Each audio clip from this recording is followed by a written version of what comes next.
Alright, today we got a little something else going on. Working on the buggy today. This is a 1641 VW air-cooled engine. I got the 38mm Empi carburetor from jbugs. It's the kit that comes with the whole intake pipes. And then it comes with the carburetor and everything to run it. Electric. I've already got this one somewhat disassembled. Everything was on and running good. It's just the spring a leak right here in the little diaphragm gasket, so gotta pull that off and see what we got going. But just wanted to show you guys if anybody is interested in ordering a jbugs carburetor, Weber knockoff that is. This is what it looks like. And then I already got it busted off to pull this off. But one thing I wanted to share with you guys is that the little port here, the vacuum port, I was trying to pull off the rubber and actually just pulled it right out. So that's probably one thing to note if you're gonna run a Weber. It might be threaded, so you know, get what you pay for. This one I think it was like $380 for the whole kit, the carburetor hoses and the intake boots and the little piece that sits on there. And it actually ran really good. So it's jetted for the VW from jbugs. And today I'm gonna be throwing in a rebuild kit with that gasket.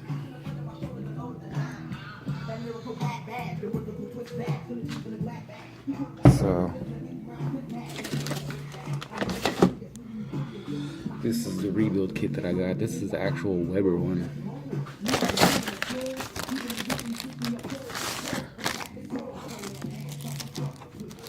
There's the piece that I need, and it actually fits in there, so it looks like it's gonna work.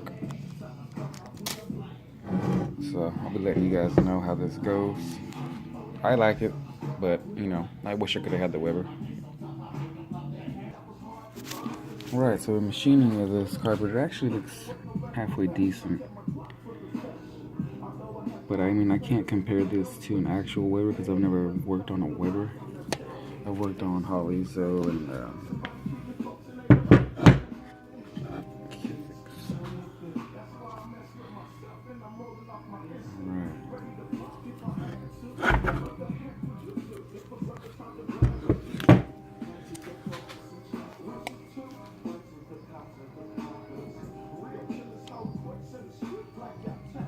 machining's halfway decent. We'll see what it looks like once we get it opened up.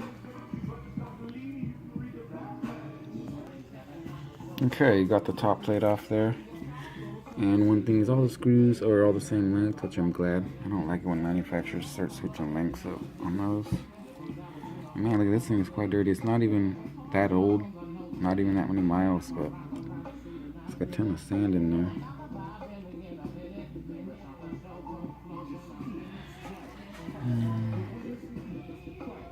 All in all, it doesn't look too bad though. I think the power valve is different compared to a Weber.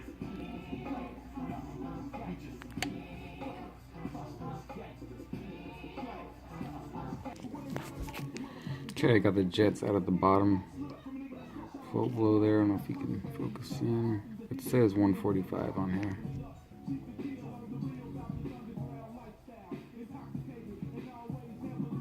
Right there. 145. And then these ones up top say 170 right on them. And it seems to run okay with my setup. Like I said, it's a 1641.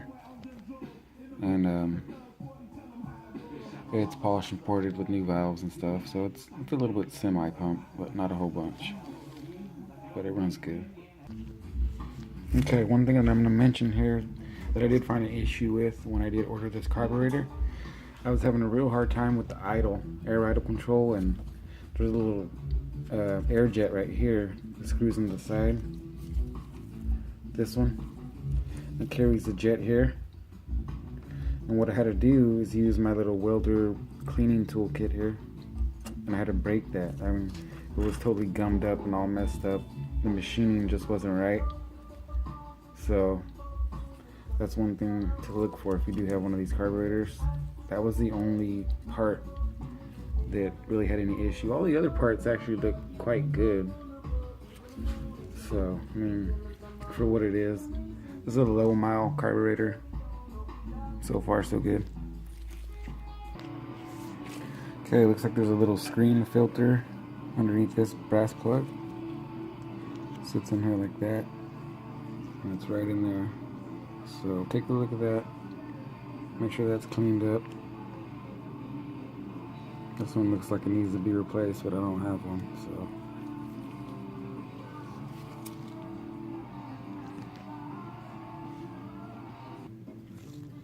Okay, found one note to difference here. With the Weber rebuild kit right there in the needle and float. This is the stock one that came out of there. It only has one bigger hole in it. And then on the Weber it has a hole all the way around on every single side. So I went ahead and threw that one in there. Maybe that'll make a better difference. So just wanted to point that out.